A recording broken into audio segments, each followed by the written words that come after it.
Hey guys, today we are going to be checking out another oversimplified video, and in this video, I'm going to do the Russian Revolution. So yeah, we are going to do that. So I'm going to open it up. First, I'm going to check my channel because why not? So yeah, I'm going to check my channel. 62 views already. This is a lot in just 18 hours, and for a new channel that just started out yesterday. Anyways, we are going to oversimplified, and we are going to be seeing the Russian Revolution. I watched a little bit of it, but I'm going to Now start that's from. how you run a. I'm going to start from Okay. This video was made possible by NordVPN. Click on the link in the description below to get an amazing 68% off a 2-year plan. Also, commemorating. Also, link is going to be down in the original video is going to be down in the link in the description to make sure. So make sure to check that out and subscribe. So yeah, I'm gonna start with it. The Russian Revolution, oversimplified part 1. The weirdest bromance in history. Get your new character pins and Russian Revolution merch Crazy available homeless. now. Link down Okay, below. let's watch. Hey Jimmy. So in this video, I'm going to do part 1 and 2. So yeah. It's the 1800s, an exciting time to be alive. Why don't you get out there and explore the world? Gee whiz, Mom, thanks. This place is amazing. Where am I? Why, you're in France, my boy. Here we come up with wacky new ways of running a country. Liberty, equality, fraternity. Whoa, welcome to the United Kingdom. Here we invented the train. Whoa, aboard! Holy smokes! You're in a German factory, my friend. Here we harness fire and coal to create only sexy leaderhood. This is incredible. I can't wait to see where I'll end up next. Where am I? You're in Russia. Have I gone back in time? No, this is just how it is. Are you a farmer? Worse. Technically, my landlord owns me, which makes me a serf. So yeah, they had to. So yeah, they included serfdom. So basically, it's like you do labor and you do all this hard, you work, but you don't get paid. Like so, yeah. So that's called serfdom. It ended after the Russian Revolution. So yeah. I'm scared. You should be, because I haven't eaten in 4 days, and you look pretty tasty. Hey, Jimmy, how are your travels? I hate you! Russia in the 19th century. Feudal, underdeveloped, and stuck in the past. While the rest of Europe had been modernizing and improving their citizens' lives, Russia's rulers were taking a different approach. Wait. Let's look at this picture. The rest of Europe had been carefully. modernizing and improving their Now hiring factory workers. Oh, the rich people are happy. These people are okay. So yeah. Look how happy he is. Like. citizens' lives. Russia's rulers were taking a different approach. My lord, we're falling behind the rest of Europe. It's time to industrialize, give the people rights, and share your power. Russian czars had no time for pathetic ideas like liberty and modernization because they were too busy having the time of their lives. While the serfs were breaking their backs in the fields, the czars held all the power, and they didn't have to listen to anyone. Want to run the country like a backwards feudal kingdom while the rest of Europe outpaces you militarily and economically? Go right ahead. Want to keep the people uneducated so they don't get any ideas?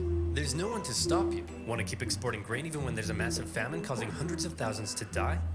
That is your God-given right. While all of this was great for the Tsar, if you were literally anybody else, it probably sucked because Russia was falling behind. If they were to keep up with Europe, they'd need a strong ruler with some big ideas. Oh look, here comes one now. Oh. Hey everyone, Tsar. it's me, Tsar Alexander II, and I've got some big news. I'm releasing you all from your serfdom. You're all free. Yep, I'm the best. Oh, there is one thing though. I spoke to your local lords and they weren't happy about losing all their free labor. So as a compromise, you're all gonna have to pay them back a near impossible amount of money for the next 49 years. Expect your lives to barely change. Okay, bye. Now I know what you're thinking. This Tsar Alexander II seems like a pretty cool guy. He's trying to reform the country and get Russia on the right path. Everyone must love this guy, right? Wrong. Why does one man get to decide the fate of everyone in the country? This whole system is dumb. Somebody should do something. Like what? Like kill the Tsar.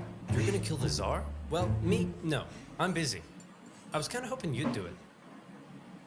Okay. See? The people love me. They're throwing flowers, confetti, and high-grade I like how the voice is just looking and he's like, high grade explosives, oh no! explosives. And everybody's like, oh, oh, oh, oh, oh, oh. The horse just went flying, they went flying, he went flying. Okay, Nicholas, your grandfather has a mild case of being blown up by a terrorist, and he's not looking too hot. So we're gonna go say our goodbyes, okay? No, it'll be too scary for him. Nonsense, it won't be scary at all. We're just gonna say a quick goodbye. Ready? Boy! I like how his eye just pops up like, Look at me! The people did this to me! And one day, they'll do it to you! See? Wasn't scary at all. It was. So Alexander II was dead, but luckily they had another Alexander lying around, Alexander III, and he felt his dad's reforms had weakened the Tsar's authority. Russia was massive, and as a result, had many ethnic minorities. Non-Russians, more interested in their own cultural heritage than in loving me? Isn't it great? So much beautiful culture and diversity in our great nation. Alexander thought all these minorities should be a little more Russian, and thereby loyal to him. So he repressed religious minorities. He repressed non-Russians. He introduced the Okhrana, a secret police force that repressed anybody who thought having a Tsar was dumb. If Alex... how are you going to know? They can just think, having Tsar is dumb. But how are you ever going to know? Like, this makes no sense, but okay, sure. Alexander II was the great reformer. Alexander III was the great repressor. Now that's how you run a country. Hey, Dad? Ugh. Obedient Russians who love Tsar. Great. It's my son Nicholas, who I like to call a girly True story. Wait, true story? What? girl because he's so weak and pathetic. When are you gonna grow up? What? Excuse me? How did that happen? Excuse me? Okay, but anyways, yeah. So. Eh. Oh, you grew a beard. You still look like a girly girl to me. But Dad, I grew a beard. Yeah, an ugly girly girl beard. If Nicholas was to one day be Tsar, he needed his dad to teach him how to run the country. But his dad instead suggested that Nicholas go somewhere else. So Nicholas went to Japan, got an edgy dragon tattoo. Out of all the places, you went there? You went there. Seriously, you went there. Oh, he actually got a dragon tattoo? Okay. Had his head sliced off by a policeman, go somewhere else. So Nicholas went to Japan, got an edgy I like how he's just like, oh yeah, whatever. dragon tattoo, had his head sliced off by a police. I like how the police officers Goes somewhere else. So Nicholas went to Japan, got an edgy dragon tattoo, had his head sliced. The police officer is just like, wait, how do I demonstrate this? No, not this. 1 minute. Yeah. The police officer is just like, I'll gone. Pissed off by a policeman and then came home. Now will you teach me how to rule? I suppose it's time. Okay, there's a lot you need to know before becoming Tsar. Uh-oh. What? I've got kidney inflammation. He dead. He's dead. Oh no! Upon his father's death, a totally unprepared Nicholas II ascended to the Russian throne. He wasn't a reformer like his grandfather, nor was he a repressor like his dad. Nicholas was Nicholas. Timid, easily swayed, and more interested in doing whatever the hell this is. Or this. Or this. He wasn't ready to rule, and he himself admitted it, saying, "I'm not yet ready to be Tsar. I know nothing of the business of ruling." Bit of an awkward time to bring it up. However, Nicholas firmly believed that he was chosen by God to be Russia's big daddy. And while he doubted his ability to rule, he was gonna give it his best shot. And hey, who knows? Maybe he wouldn't be so bad after all. To get things off to a good start, Nicholas promised free pretzels and beer to a huge crowd in Moscow to celebrate his coronation. So enticing a proposition to starving peasants that the ensuing stampede left nearly 1,500 people dead. What the hell happened? We're not sure, but you're scheduled to go party with the French at 8 o'clock. Shouldn't I stay here out of respect for the people? When have Russian Tsars ever respected the people? Nicholas's decision to go party with the French immediately tarnished his image. Some were calling him Nicholas the Bloody.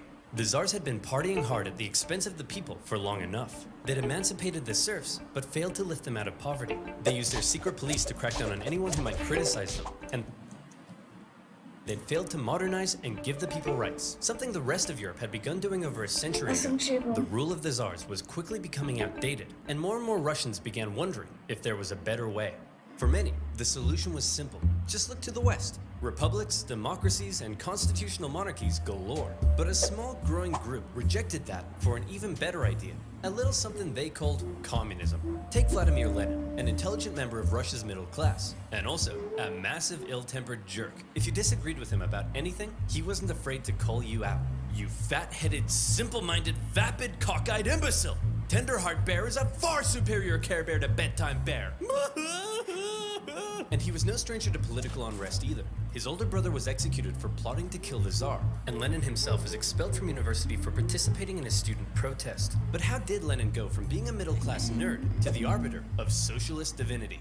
Well, to tell that story, we first need to go back a few decades to when a man named Karl Marx wrote a manifesto explaining how capitalism is a system whereby the stinky bourgeoisie oppressed and exploited the working masses, and that only through class warfare could the workers rise up and instate a communist utopia. Now go back forward a few decades to Lenin reading that manifesto and loving it. But publicly admitting you loved Marx and not Russia's Big Daddy would get you the cruelest punishment imaginable: exile to Siberia. Enjoy exile, where you'll live with your wife, chill around town, and secretly write socialist newspapers. Hey, that doesn't sound so bad. And your mother-in-law is going to live with you. No! Once Lenin finished his stint in Siberia, he left Russia for Europe, where he was free to hang out with other Russian Marxists and talk about how great communism was. Now today, you might hear the word communism and think of this. But that's not... Let's see what it is. And think of this. Dramatic one. No money, a fist-free healthcare. Somebody shooting Elon Musk. But that's not how intellectuals living under a tough czarist regime saw it. To them, communism promised a land where all were equal. Yes. Oh, the peasants, the nobility, the rich, everybody. Okay. Where workers weren't exploited, and even people like you could get a girlfriend. So Lenin joined a party of Russian communists living in Europe, and he founded a communist newsletter that was smuggled into Russia to try to... I'm literally a girl. Like, that makes no sense, but anyways. To radicalize the people. However, not everyone in the Socialist Party agreed with Lenin. In fact, they disagreed with him on a lot of issues, and Lenin would... Wait. This is literally an argument in our school. In fact, they disagreed with him on a lot of issues, and Lenin was so uncompromising that he caused a split in the party. During one conference, a heated debate broke out, and Lenin was unwilling to give an inch. You pig-ignorant, half-witted, fatuous morons! Cereal is a soup! Listen, Lenin, you're a smart guy, but you have no idea what you're talking about. We're out of here. All in favor of cereal being a soup? Hey, would you look at that? We're in the majority. So Lenin set up his own faction within the party he called the Majority, or Bolshevik if you're speaking Russian. And the other faction became known as the Minority, or Menshevik. And oddly, the majority were often in the minority, and the minority in the majority. Wow, Lenin, big brain. The Mensheviks were less radical, whereas Lenin wanted the Bolsheviks to be loyal to him and his uncompromising ideas. And if you weren't loyal, well then you're gonna get a big brain beatdown. Mensheviks worried that Lenin's attitude could lead to a one-man dictatorship. He's scary. But come on, does this guy look like a dictator to you?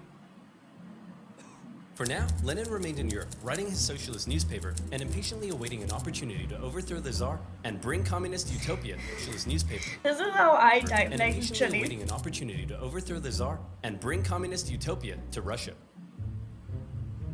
Cool. A free hat. Who the heck are you? Oh. I'm definitely not a Russian secret police officer spying on Marxists. Oh crap, I don't want secret police watching me. Then you, my friend, should use NordVPN. Sponsor. Do you like having your identity stolen? If yes, you need therapy. If no, you need NordVPN. NordVPN has thousands of super fast servers in 62 countries that you can connect to keep you and your data secure when using the web. It comes with a 30-day money-back guarantee and is now faster and more secure than ever with its brand new NordLynx technology.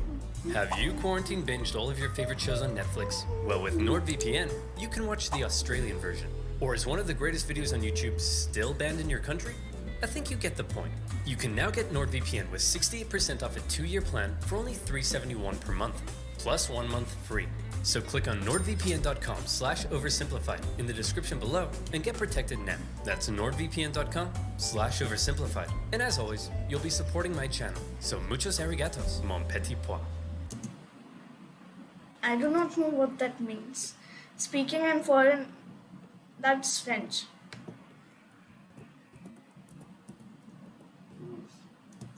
Good.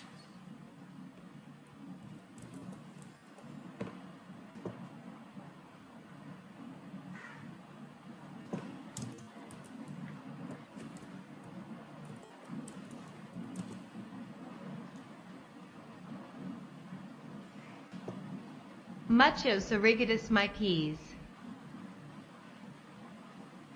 You gotta be kidding me. Now where was I? Oh yeah. A timid, easily swayed czar, a massive ill-tempered jerk, impatiently awaiting a communist revolution. And revolution was coming, but not in the way Lenin thought. Back in St. Petersburg, one of the Tsar's most skilled and influential advisors knew the country finally needed to catch up with the rest of Europe. Hey Nick, we really got to industrialize, get more factories, and make some, I don't know, textiles or something. Won't that change the social fabric of Russia? Maybe. Hey, isn't it past your bedtime? But I haven't had my milk and snuggles yet. Will you snuggle me? Nicholas? No wonder his father used to call him a girly girl. He is a girly girl. Thought modernization was boring, but he let Sergei do his thing. And do his thing he did. He borrowed some money and got Russia some sexy factories. And you know what sexy factories means. Sexy workers. Dirt poor, sexy workers. Long hours, low wages, filthy disease-ridden factories. Sleep in overcrowded dormitories with all your stinky worker friends. Get your arms ripped off in a freak Russian doll accident. Conditions were terrible. But this growing working class wasn't about to take it lying down. They started to do what workers do best. Strike. Despite Sergei's efforts, people in Russia still weren't happy. Peasants were still poor, liberals still wanted reform, and now the workers wanted better working conditions. And the problem with being an autocrat. Zara, let me tell you something. If the military is going to turn against you, then it's game over. Like, you might as well just say goodbye to your power position. And yeah, that will get you into a lot of hatred, so yeah.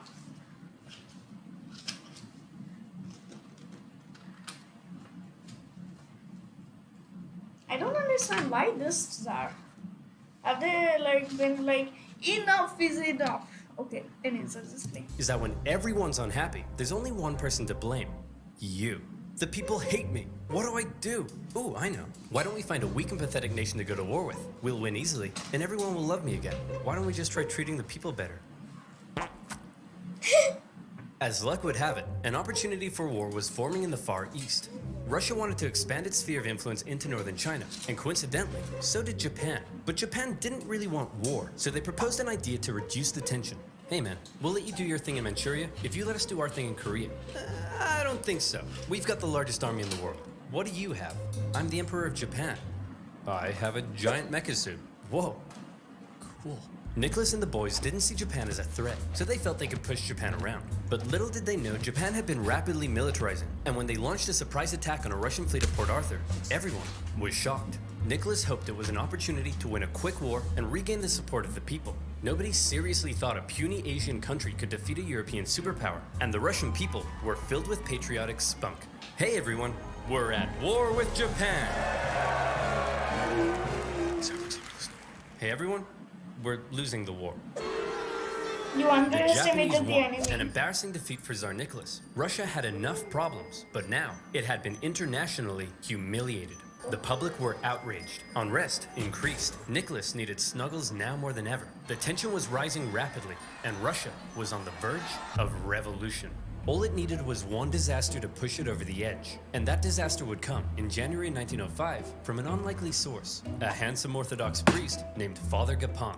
Father Gapon was leading workers and their families to the Winter Palace, but this wasn't some violent uprising, it was a peaceful protest. They wanted to deliver a petition to Nicholas, which simply asked for more freedom and better working conditions. Better working conditions, better working hours, limitations on states' official power, introduction of a national parliament. P.S. Love you. Oh, this is actually very peaceful, like extremely peaceful. The protest was actually so peaceful and respectful that the Marxists thought it was a big waste of time. Page. The protest was actually so peaceful and respectful that the Marxists Pleasantly, peaceful, price, politely, petitions. thought it was a big waste of time. Lame. Hey Nicholas, some priest is leading a peaceful protest. Says here they want to give you a petition. A peaceful petitioning priest? I better get out of here. Nicholas had actually left the Winter Palace days earlier, and in his place, they brought in a truckload of troops. They literally dumped the troops like, buy your bunch of items. Ordered to stop Father Gapon from reaching the palace. Hello, good sir, and long live the Tsar. Please, allow me to pass this simple petition to our dear father, Nicholas II. Good day to you too. Please, allow us to respond by opening fire. Oh. What began as a peaceful protest ended in tragedy. Imperial soldiers opened fire on the crowd. Around 200 civilians died, 800 more were wounded. All they wanted was the opportunity to ask Nicholas to improve their lives. Look at their state, see the children. This girl is like literally on the ground dying. She is getting killed by a bunch of bullets. He is getting killed. She's hiding. Oh, she's hiding. But seriously, like, what's wrong? Instead, they were met with bullets. Nicholas didn't personally order the troops to fire, but as an autocrat, he got the blame. The event became known as Bloody Sunday, and Nicholas's reputation plummeted. Strikes erupted across the empire. Workers' demands increased. Liberals demanded political power. Peasants demanded land. The country was out of control, and the 1905 revolution had begun. Listen, Nicholas, peasants seizing my land and murdering my family I can tolerate, but illegally chopping my wood, that's obscene. And the worse I treat my workers, the more they strike. I don't get it. Everyone relax. As long as the military is still on my side, there's nothing to worry about. Wait, is this the Pringles guy? The person on the Pringles logo? Because if he is, then I'm surprised. Sir, the sailors are starting to mutiny. Well, my life just sucks. With Russia still losing to the Japanese, unrest was growing in the military, and some sailors had even taken to killing officers. Having the people against you was bad enough, but if the military joined in, it would be game over. Yeah. To make matters worse, in October, workers and Marxists, including one Leon Trotsky, began setting up local elected councils called Soviets that coordinated strikes and supplied the workers. Sergei could see the writing on the wall. Things were going south fast, and he needed a big idea to save the Tsar. And luckily, he had just that. You see, all these angry people from different parts of society weren't really working together, meaning there was a weakness to exploit. Sergei wrote a manifesto that would give the liberals an elected assembly called the Duma.